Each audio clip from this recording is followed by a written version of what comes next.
que je ressens, ne serait-ce que sans dire qu'avant c'était mieux, finalement on a toujours essayé d'intégrer davantage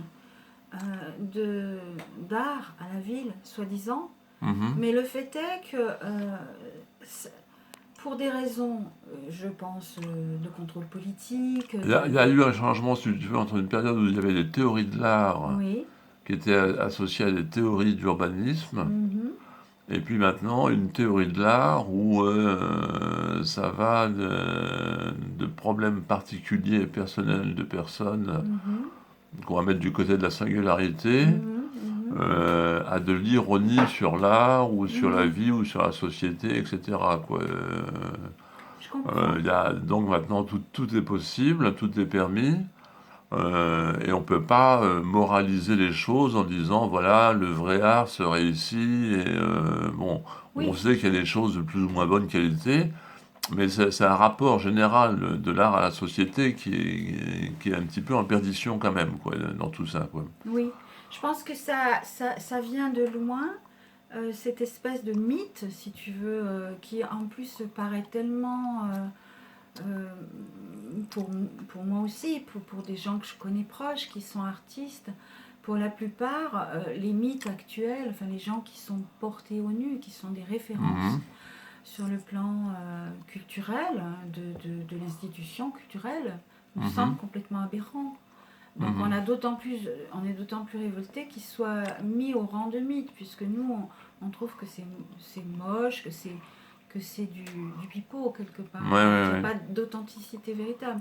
Encore que quelqu'un soit un peu tourné vers lui, s'il est authentique, et qu'après il offre sa vision enfin, on aux connaît autres, tous déjà... l'exemple de Jeff Koons Voilà, ça c'est comme pas production. possible, Quoi, voilà, ça n'est pas possible, mais il y en a... Alors lui, c'est un sommet, parce qu'il il investit des places, des endroits qui sont publics. Il fait même des cadeaux à la France. Oui, oui, oui, c'est affolant. Et ce qui est tragique, c'est que d'une part, effectivement, il y a des artistes qui seraient extrêmement, pour les gens, qui seraient des vraies rencontres faciles auxquelles ils peuvent facilement... Moi, j'ai pensé qu'il faudrait donner l'art au SDF et qu'ils fassent des installations d'art contemporain et qu'ils fassent payer 1 € l'explication de leur œuvre. Mais qu'en pensent les SDF, c'est le problème.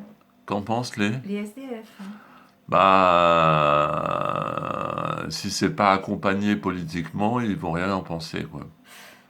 Si c'est pas généralisé, il y en aura peut-être un avec qui tu auras tchatché pendant 1 heure, qui va être convaincu, qui va essayer pendant 1 semaine de faire ça, et puis après il laissera tomber, parce qu'il sera isolé dans son coin, il sera le seul à faire ça, les autres se foutront de lui, ils diront qu'est-ce que tu fabriques, pourquoi tu as 4-5 bouquins à côté de toi, pourquoi tu utilises du bois, du scotch et du grillage pour faire un truc qui ressemble à rien, et tu conceptualises ça, et tu veux développer une pensée, tu te prends pour qui, t'es à la rue mon gars, faut lutter pour vivre, etc. Quoi.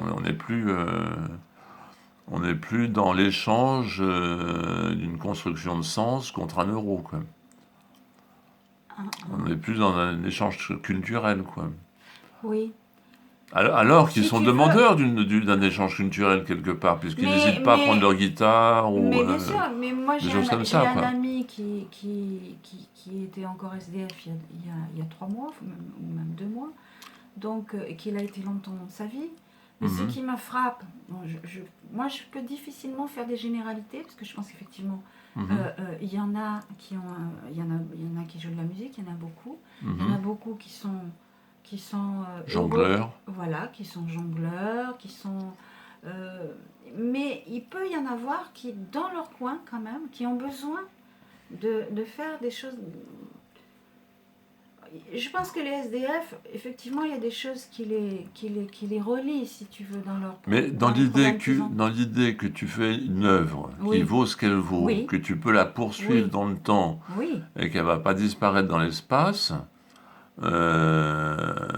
ça me semble être la sécurité sociale minimum pour l'art, quoi. Oui. Que ce soit pour les SDF, comme pour les artistes, comme pour les gens, voilà, oui. Mais moi, il me semble que... Alors, est-ce qu'on manque de place dans les rues pour Oui. ça? Je crois que c'est ça. Je crois qu'il y a un problème, peut-être de manque de place, parce qu'on est de plus Oui, en mais plus avant, dans les rues, il y avait les petits nombreux. métiers, les rues étaient envahies des petits C'est ce que je t'ai métiers, dit. quoi. Oui, c'est ce que, pardon, c'est Maintenant, pas on est ce que envahi de devantures de magasins, mais... Exactement, non, mais ça c'est vrai. ouais, ouais. Et en fait, moi je discute avec les gens de Banyuls comment était la rue Saint-Pierre, qui est la rue piétonne de Banyuls, comment elle était il y a 30-40 ans, mais les Moi, gens... je crois qu'il y a une perte aussi de transmettre l'expérience, quoi. Les gens sont directement dans la vie Oui, et ils pensent pas à une expérience réflexive et existentielle à la fois avec un objectif artistique. Ils vont se contenter de vivre, tout simplement, d'avoir des désirs, d'avoir des peurs, des angoisses, des joies, des tristesses, des colères, etc. Mais ils vont pas, ils sont pas tentés pour transmettre une expérience. oui, Ils ont l'impression que c'est une cause perdue, quoi. oui, c'est ça. Je pense qu'il y a une grande impression que il faut chaque fois, pour quelques désirs qu'on ait qui soient de cet ordre, par exemple artistique et transmettre un art, il faut des passe-droits de tous les côtés, Mhm. des évaluations, une communication et un contenu qui soit... Alors Mhm. que et je pense que cette espèce de contrôle, si tu veux, et finalement, les gens sont plus dans leur spontanéité. Ils se demandent Mhm. toujours, soit c'est vraiment des gens qui sont très transgressifs, auquel cas ils font fi de tout ça, mais quelque part, ça ne veut pas Mhm. forcément dire que c'est facile pour eux, ni pour Mhm. les gens de les recevoir, parce qu'il y a quelque chose qui est d'emblée dans un conflit. Ouais, oui, oui, oui, oui. Ou alors, ils sont passifs. Ils foncent sur un norme, quoi. Ouais, Ils passent leur temps à foncer sur des normes, quoi. voilà. Ouais, Oui, on pourrait dire ça. ouais. Mais tu vois, pour un domaine comme la musique, C'est une idéologie floue et ils sont... mais tout est trop multiple et trop flou, avec des espèces de communautés. Enfin, on vit une époque de bandes, de clans, de bandes, de communautés. mhm, Des fois, c'est très sympa de faire partie d'une bande, d'un clan. mhm, Mais pour les gens mais c'est très exclusif tout le temps. Et puis, c'est très hiérarchisé. Les choses sont très hiérarchisées, je mhm. trouve. Bon, moi, il me semble que ce qu'on appelle aujourd'hui la culture populaire n'a rien à voir avec ce qu'elle était autrefois, il y a longtemps. Et Ce que, sera le mot de la fin. bon.